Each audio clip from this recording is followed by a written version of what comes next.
Boa noite a todos. A nossa aula de hoje, nós iniciaremos a nossa conversa a respeito de orçamento empresarial e conversaremos a respeito do Balance Scorecard.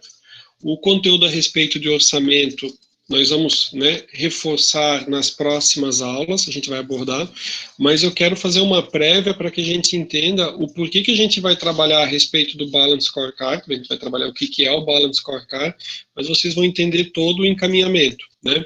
Ao longo das aulas anteriores, a gente foi trabalhando toda a questão, da administração financeira, entendendo a respeito da estrutura, o custo do capital, fizemos diversos cálculos a respeito de orçamento de capital, análise ali dos indicadores, e agora a gente vai numa sequência, e vai trabalhar a respeito do orçamento, tá? O orçamento é um conteúdo que vai demandar nossas próximas aulas. Trago para vocês a respeito do processo de planejamento, planejamento orçamentário. Então, o processo do orçamento, ele visa justamente o quê, A você fazer toda uma programação e um planejamento, para o futuro. Então, é uma forma de você organizar, toda a sua empresa em relação a como é que vai ser, o próximo ano, os próximos anos. Tanto a respeito do planejamento orçamentário, como a respeito do Balance Scorecard, é uma forma do seguinte, o que se entende, Se entende o seguinte, que tudo que você não tiver nenhum tipo de controle, que você não tiver um monitoramento, não vai funcionar. Então, assim, eu quero desenvolver minha empresa, eu quero fazer ela crescer, eu quero ter melhores resultados, É de fundamental importância que exista, todo um planejamento, desde o topo da organização, todo um planejamento estratégico, um planejamento tático, operacional, e que você faça uma programação da organização como um todo. Então, por exemplo, se eu almejo, ter um faturamento de 1,5 milhão, eu quero crescer para 15 milhões, isso vai significar o seguinte, que eu vou ter uma quantidade muito maior, ou vou ter, claro, são várias variáveis, vou trabalhar com preços mais altos, mas eu vou aumentar também a minha quantidade de produtos vendidos. Isso vai demandar toda uma preocupação em relação a produção, aquisição de matérias-primas, verificar se o meu fornecedor também tem capacidade, eu buscar novos fornecedores, quem vão ser meus clientes. Então, assim, o planejamento e todo esse processo orçamentário vai demandar uma análise, estratégica, tática e operacional. Beleza? Então, o que a gente tem a respeito do planejamento orçamentário, A identificação de quais são os objetivos, o que se quer alcançar, A identificação do potencial e dos custos de ação, ou seja, para mim alcançar esse objetivo, quais são as estratégias que eu vou tomar para que eu consiga, então, alcançar os objetivos. Aí vão ser apresentadas diversas estratégias, E essas estratégias, elas vão ser avaliadas, as alternativas e as opções, Depois, seleção das alternativas e os custos de ação, como é que vai acontecer, ok? Então, isso está relacionado à ideia de todo o processo de planejamento estratégico. Ok, objetivos, estratégias, avaliação e alternativas, seleção das alternativas, aí eu vou justamente para implementação dos planos de longo prazo na forma de orçamento anual. Então, aquilo que eu almejo para o meu futuro, como é que eu vou desenvolver, através do meu orçamento, Monitoramento dos resultados, e às vezes você vai tendo, algumas correções que são necessárias. É possível que no seu planejamento, no seu orçamento, você estava considerando $1 a uma cotação, Isso seria muito bom ali para você estar importando, ou ter, digamos, a aquisição da mercadoria, da sua matéria-prima, ela é importada, aí o dólar dispara, então você acaba tendo que fazer alguns ajustes, algumas correções ali no que você tinha no primeiro momento, planejado. É normal e faz parte, Na verdade, estrategicamente isso já havia sido, né? Essas possibilidades, essas mudanças de cenários, então já faz com que você tenha que fazer alguns ajustes, tá? Que uma ideia do processo de planejamento e toda a parte do planejamento orçamentário, no primeiro momento, né? Para que serve o orçamento, né? O orçamento, ele tem como objetivo, finalidade, auxiliar na gestão das empresas, mediante estabelecimento de metas e criação de mecanismos de planejamento e controle das atividades gerais, né? O que é muito comentado é o seguinte: como é que você vai, né? Imagina uma embarcação enorme, né, um navio transportando uma quantidade enorme de containers, né? Como é que você vai levar ele de um lugar, né, do Oceano Atlântico até o outro lado do oceano, né, se você não tem todo um planejamento e um monitoramento, né? Então, desse planejamento, monitoramento, controle, né, vai envolver o quê, né? Olha, quanto tempo eu vou levar? Então você começa a planejar, né? E começa a identificar e orçar. Aí outra questão é o seguinte: vai levar tantos dias. Para levar tantos dias, eu estou considerando o quê? Há uma velocidade de tantos nós, né? Que a embarcação vai estar. A preocupação também com a direção, né? Analisar a questão climática e tudo mais, né? E esse processo vai acontecendo de forma contínua. Então, aquele acompanhamento e controle, ele deve acontecer de forma contínua. O Balance Scorecard, que a gente vai trabalhar adiante, ele é justamente uma forma de você também fazer esse monitoramento e controle, e com indicadores não somente financeiros, tá? Por isso que eu trouxe os dois conteúdos, e a gente vai falar a respeito do Balance Scorecard no dia de hoje, tá? Então, o orçamento, ele serve para quê? Garantir o cumprimento das metas de desempenho. A gente falou que a gente tem os objetivos estão desdobrados nas metas, e as metas eu estou verificando, né? O que foi planejado e o que está realmente o real, né? O que está acontecendo. O objetivo é garantir o cumprimento, né? E compreender também o que está acontecendo se por um acaso não chegou, e fazer as correções necessárias, tá? Criar um ambiente de controle dentro da organização, estabelecer uma linguagem comum. Então, é uma forma de você ter uma linguagem única, todos sabem para onde é que a empresa está querendo ir, né, com toda a análise do planejamento e o que está acontecendo, e criar uma disciplina e foco no resultado. O que seria uma empresa sem nenhum tipo de planejamento e orçamento, tá? Então, uma empresa sem orçamento, ela não tem uma visão do futuro, traduzida em termos monetários, né? Então, assim, é como eu perguntar para vocês assim: quanto é que vocês almejam ganhar? Não vamos falar 2020, que o pessoal brinca bastante de 2020, né? Mas, assim, qual que é qual que é o objetivo de vocês, né, em termos de ganho no ano de 2021, né? Cada um de vocês. Aí vocês vão dizer assim: professor, eu quero ganhar, no ano 2021, eu quero estar ganhando 200 mil reais ano, alguém pode me dizer, né? Outro vai dizer: não, professor, 200 mil reais para mim é pouco, eu quero ganhar ainda mais, né?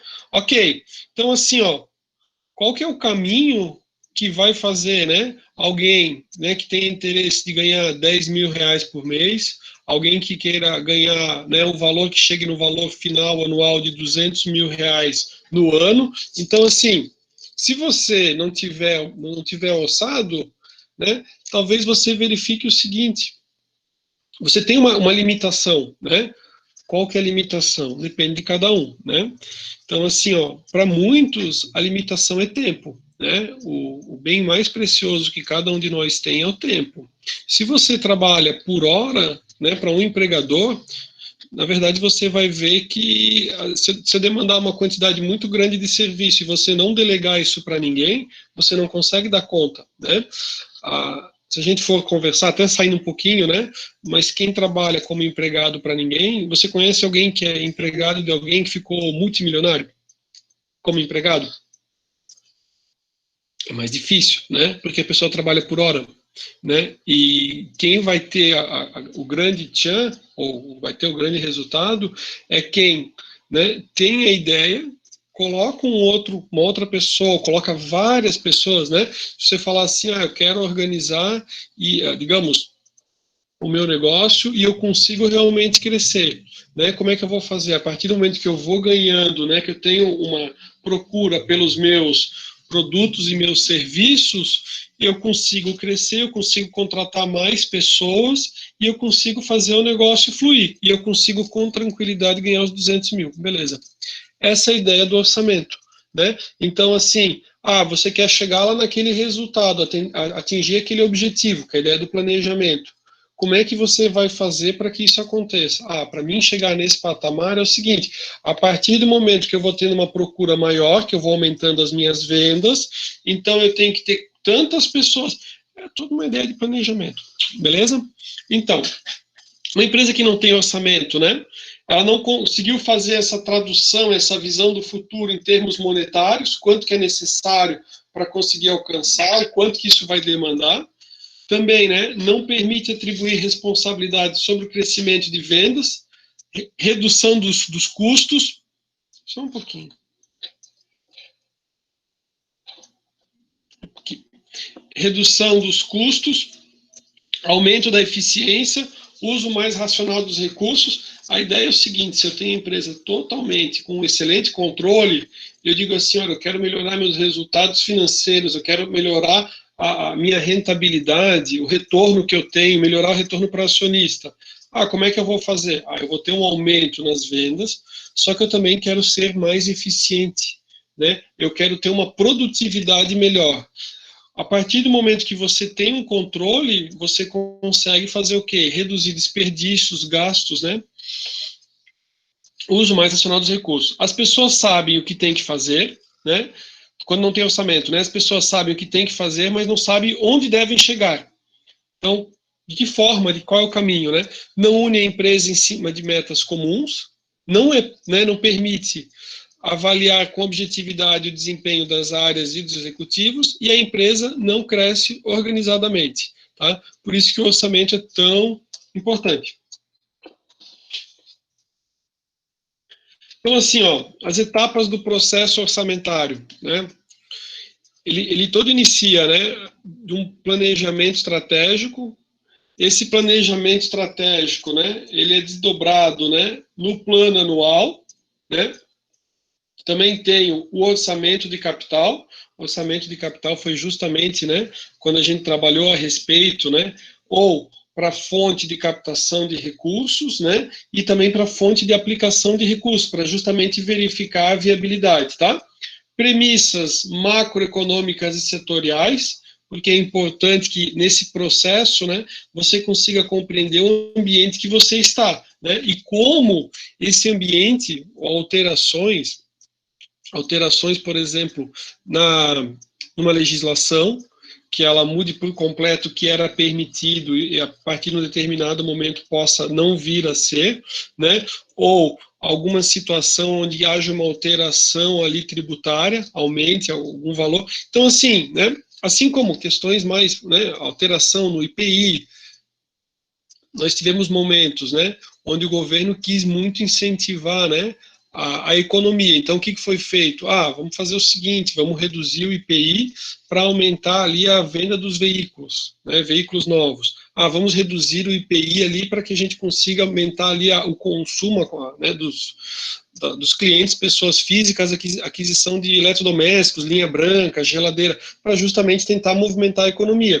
Então, essas são algumas formas, né, que a gente verifica que há uma participação do governo no seu negócio, que ele impacta, né? Ele impacta, e isso deve ser considerado nesse processo orçamentário. É claro, alguns pontos, né, acontecem e não são desejados. Eu tenho acompanhado muito, aliás, todos vocês, né, têm acompanhado bastante a respeito de coronavírus, pandemia e tudo mais, apesar de ninguém, né, só já está saturado.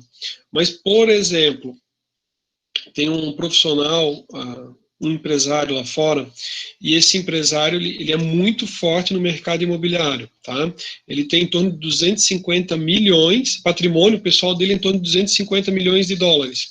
E os investimentos que ele fez foi o seguinte, ele ele tem investimentos, né, em condomínios, esses condomínios são colocados, né, à locação, e, além disso, todo negócio dele gira em torno do mercado imobiliário, ok?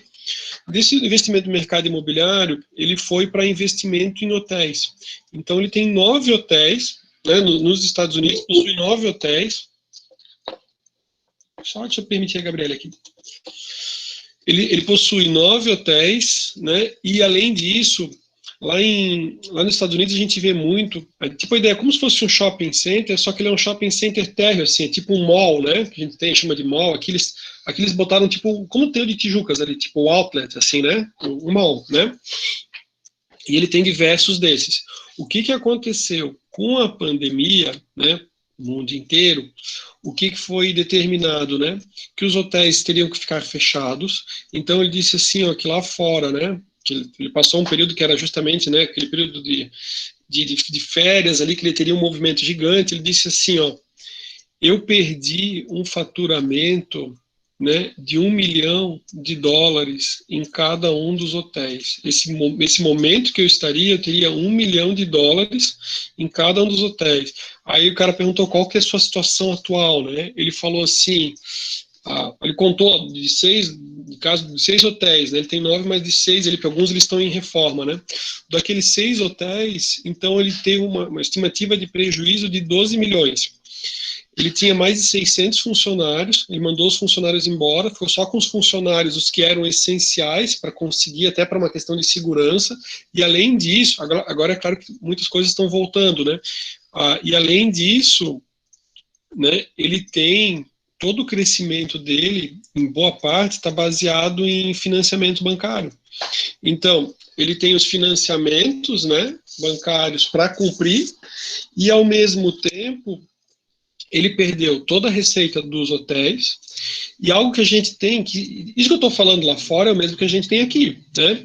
E do mall, ele tinha, por exemplo, lojista que pagava $50 mil.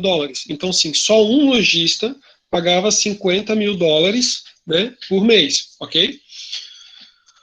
Aí o lojista falou assim, olha, eu infelizmente não tenho como pagar, eu fiquei com o meu local totalmente fechado, não tive como abrir e eu não tenho receita para pagar. Então ele está numa situação, né, assim como diversos brasileiros, né, está numa situação onde ele não tem a receita, porque ele não pôde abrir, né, e um dos exemplos até que ele tem, e a gente percebe muito na prática, né, é a questão de academias, né, as academias lá que o Dória, em vários locais, não pode abrir academia e tudo mais. Então, assim, a academia não abre, depois tem uma série de restrições, eu acho que eu comentei na turma de vocês, se não comentei, vou comentar agora, estava escutando de um outro empresário falando a respeito da praça de alimentação em shopping. Aí ele falou assim, olha, a praça de alimentação de shopping, eu tenho um valor, isso aqui no Brasil, tá? Eu tenho um valor X, que é a minha locação, que eu tenho que pagar e tudo mais, sem falar o valor que eu tenho ali sobre o faturamento. Com essa imposição do distanciamento, da quantidade de lojas, álcool e tudo mais, eu tenho um faturamento muito mais baixo, até porque a própria população deixa de ir.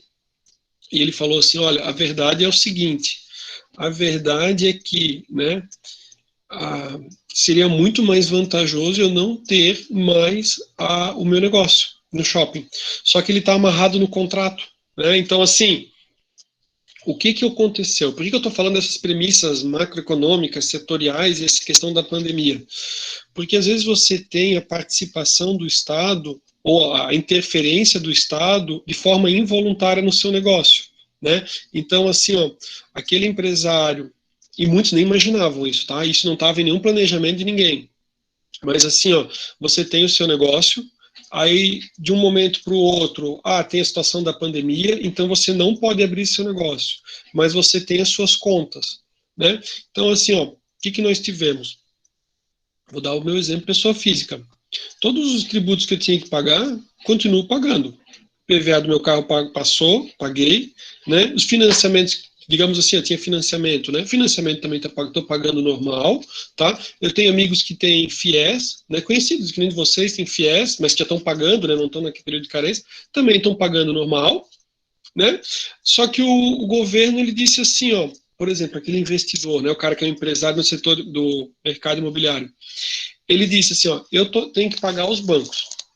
Só que o Estado, por sua vez, o que ele faz, né? Aí chove uma quantidade enorme de ações judiciais para dizer assim, ó, não tem como pagar o aluguel. Aí a justiça, por sua vez, diz assim, não, beleza, então você não precisa pagar seu aluguel. Tá, e o proprietário do imóvel, que fica com a bucha, né? Então, assim, realmente é bem complicado, né? Trouxe o caso que é interessante, até para uma reflexão, né, de situação.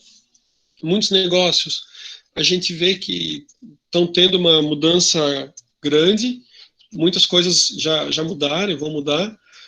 Muitos escritórios que antes você tinha salas enormes e tudo mais com várias pessoas, eu acredito que não vão mais voltar mais para o escritório normal. Você tem todo um custo, né? Não estou dizendo a gente em Balneário Camboriú, em Santa Catarina ou Itapema, mas você imagina São Paulo com escritórios lá de andares na Avenida Paulista, o custo que é, e depois você verifica assim, tá, mas todo mundo consegue trabalhar home office, eu consigo não ter um gasto aqui de, né, uma centena de milhares de reais aqui de locação do espaço, então realmente tem muita coisa mudando, né? Beleza, ok. Aí a gente tem toda essa ideia do planejamento, uma análise de cenários, né? No primeiro momento a gente sempre pensava assim numa mudança do câmbio, simplesmente uma alteração ali nos tributos, mas não de uma forma tão drástica, não em fechar o seu negócio, né? E como é que isso poderia impactar? Então você cria diversos cenários, né? E no parte do planejamento para fazer toda a ideia do orçamento, né? Aí você tem um orçamento plurianual, pensando já num prazo mais longo, e o orçamento anual. Tá? O orçamento, e aí depois a gente faz todo um fechamento com um documento, né, apresentando para o nível estratégico da organização. É claro que depende do tamanho da empresa. Né? Uma empresa pequenininha, você vai ver que os gestores, às vezes é uma empresa familiar, e que eles estão conversando no dia a dia, e às vezes você não tem a elaboração de um documento que, né? Agora, quando você está falando de uma grande corporação, é necessário, né, que esse planejamento não seja algo completamente abstrato, né? É de fundamental importância que isso esteja, né? Eu vou alcançar agora, vou chegar de 300 milhões, eu vou chegar a 3 bi de faturamento. Ok. Como, né? Como é que vai? Como é que isso vai acontecer? Então, isso aqui é o que é documentado, né? Aqui a ideia do orçamento é o quê? Eu trazer lá do campo do planejamento estratégico, né, para digamos, lá de cima até o operacional, ou até uma comunicação entre do operacional até o estratégico, né? Uma comunicação ali em ambos os lados. As etapas do orçamento, né? E pensando ali, que traz como peça, mas o processo, a ideia é o seguinte, ó, eu tenho um orçamento de vendas, né? Então eu tenho lá uma projeção de vendas, né, para os próximos 12 meses, certo? E essa projeção de vendas vai fazer o quê? Com que eu tenha que também ter todo um cálculo relacionado à produção, né? Pensem o seguinte comigo, as vendas podem oscilar, só que no meu planejamento eu posso ter uma produção constante, de certa forma, né, que em determinado momento eu consiga, né, suprir com aquela produção, a venda depois no outro mês ela pode cair, mas eu tenho a produção constante, quando a venda dispara, já que é uma venda sazonal, eu consegui produzir. Vou dar um exemplo, só para a gente ter como parâmetro. Pouco tempo atrás, apareceu num vídeo, né, do Luciano Hang, empresários que produzem chocolate para a Páscoa, né? Apareceu os empresários, de certa forma, estavam extremamente desesperados, e eles falaram o seguinte no vídeo, falaram assim, olha, a gente acho que era pessoal de Gramado, eles eram fornecedores exclusivos para a Van. Eles chegaram num determinado momento que eles decidiram o seguinte, ó, a Havan tem uma quantidade gigantesca de lojas. Então, ao invés de eu sair vendendo de supermercado em supermercado, tipo assim, vou tentar buscar tal, né, ou vou tentar buscar um distribuidor, eles fizeram contato com o Luciano da Havan, isso há muitos anos já, acho que eu não me recordo também, né, não estou no dia a dia lá, mas acho que já tem uma década já que eles vendem lá para o Luciano. Eles montaram a empresa, ou mais de uma década, montaram a empresa e falaram assim, Luciano, a gente vai fazer o seguinte, a gente vai ser o teu, né, fornecedor de chocolates, de ovo de Páscoa, de coelhinho da Páscoa e tudo mais, e a gente vai trabalhar especificamente, né, para atender. O Luciano tem mais de 100 lojas, né, um faturamento gigante, então uma quantidade de clientes enormes que passa. Se ele tiver um bem bom preço, negócio fantástico. Essa parceria perdurou e eu tive conhecimento quando num vídeo publicado, o Luciano da Havan apareceu e falou assim, olha, pessoal, estou verificando e estou pedindo para que vocês, né, por favor, né, venham na loja da Havan. Eles estavam fazendo tudo quanto ou para permitir, era aquela situação se poderia ou não poderia abrir a loja da Havan e tudo mais. E ele falou assim, aí o pessoal estava desesperado que fabricava o chocolate. Por quê? O pessoal que fabricava o chocolate, eles trabalhavam exclusivamente para a Havan, e eles não vendiam para a Havan. O negócio não é vender. A Havan, que são várias grandes lojas, como é que funciona? A Havan trabalha da seguinte forma: se você tem interesse, né, de construir e depois locar a Havan, né, beleza, né, desde que seja viável, vai ser feito um planejamento e uma análise, sendo viável, vai ser feita a construção. Então, vou dar um exemplo. Vamos dar um exemplo ali de Balneário Camboriú, né? Balneário Camboriú tem uma van ali do lado do Balneário Norte Shopping, do Norte Shopping, não, como é que é? Balneário, do Camboriú Shopping, né? Lá do Camboriú Shopping. Então, assim, um empresário disse assim, Luciano, eu construo a loja e a gente firma um contrato por um longo período. Né? Fechou tudo certo, tudo mais, tudo certinho, foi construída a loja. Luciano da Havan, ele não construiu, ele não tem, digamos assim, o investimento de comprar o terreno e construir. Quem vai fazer é quem tem interesse lá de entrar junto no negócio, tá? Ele construiu, o Luciano da Havan vai lá e firma um contrato de locação por um longo período, já que foi feito toda a fachada, né, estilo lá Havan. A mercadoria que está dentro da loja, não sei de todos os fornecedores, mas uma quantidade, né, são mercadorias consignadas. Então, o que acontece? O exemplo do chocolate.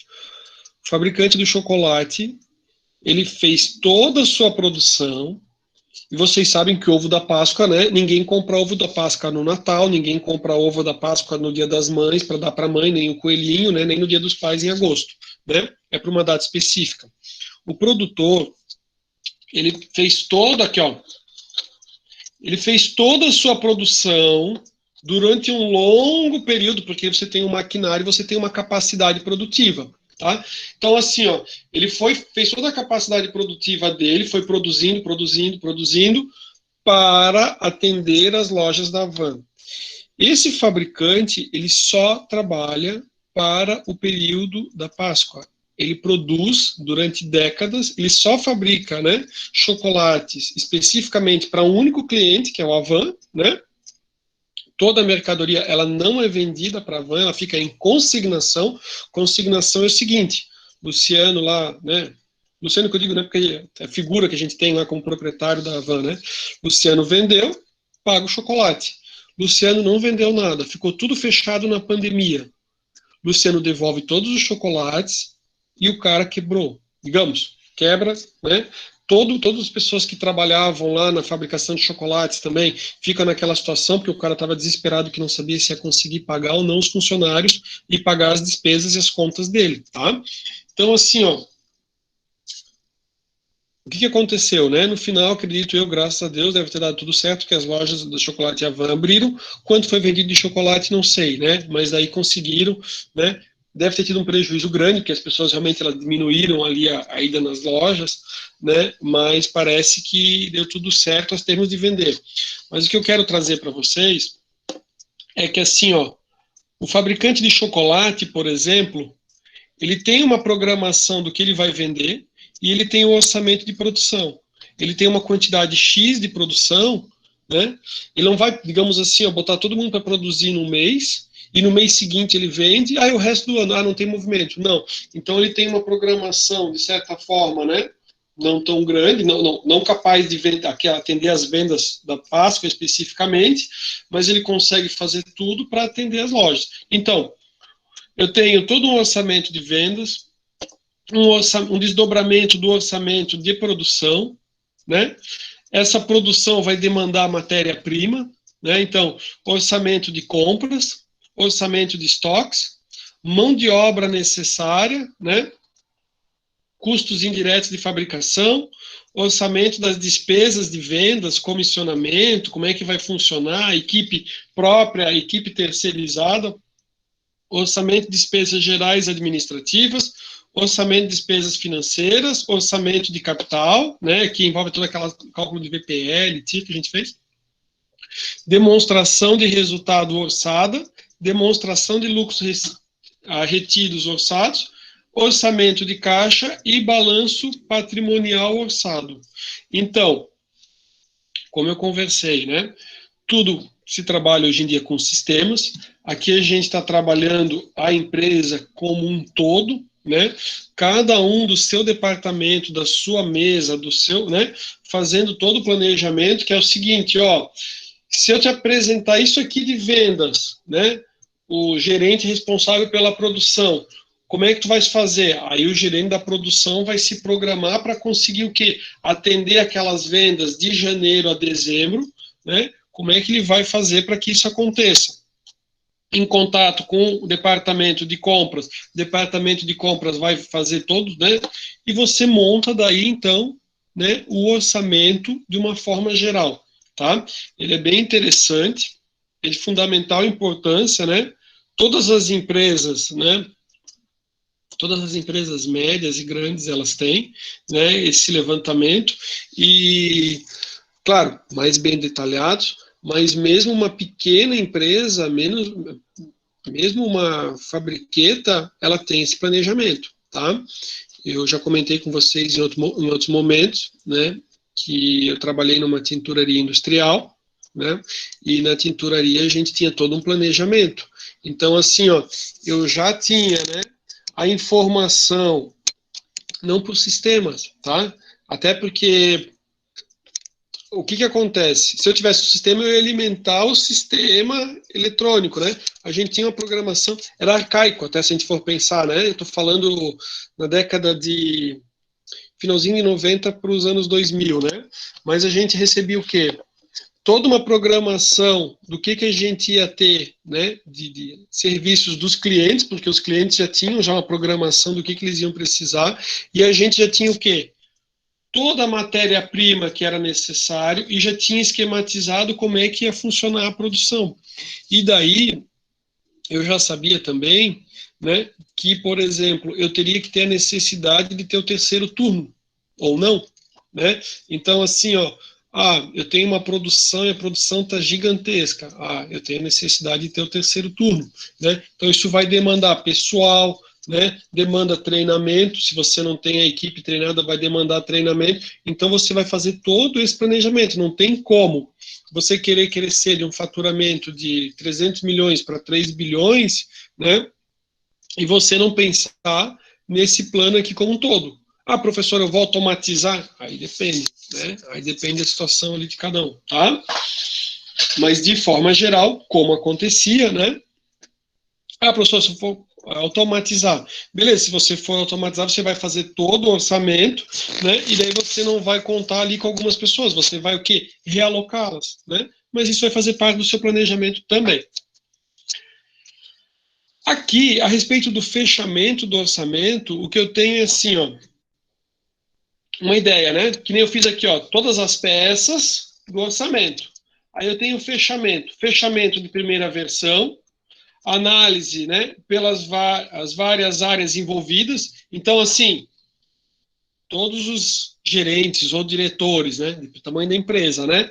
Então, é feita uma análise, tá tudo certo, bateu, não bateu, né? O sistema tá dependendo, né? Fechamento de uma segunda versão, revisão e análise pela alta direção. fechamento em terceira versão, análise pelo Conselho de Administração e principais acionistas, e daí o fechamento da versão final, né? O que a gente está querendo trazer aqui, isso do material, né, trazido pelos autores, que vão falar sobre o assunto, é o seguinte, é que existe uma comunicação e uma interação, que nem a gente comentou, né? Existe qualquer alteração, que nem a gente foi comentando, né? Uma troca ali de um determinado fornecedor. Talvez essa troca desse fornecedor de compras ali vai fazer com que você tenha que mexer, inclusive, né, em todo o planejamento, né? Nem todo fornecedor consegue te entregar com o mesmo prazo. Excelente, excelente quando você troca o fornecedor e o novo fornecedor diz assim, ó, consigo lhe atender com um prazo ainda melhor, né? Mas às vezes acontece, que nem eu já passei, situação onde o fornecedor falou assim, olha, eu não vou mais trabalhar com determinada linha de produto. Aí a gente teve que buscar um outro fornecedor e esse outro fornecedor, ele levava o dobro do tempo para entrega, né? Então você tem todo um cálculo ali para produção e para estoque, para quê?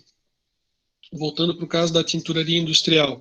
Imagina se eu tenho, digamos, né, toda a minha produção e eu não tenho o produto químico para colocar na máquina.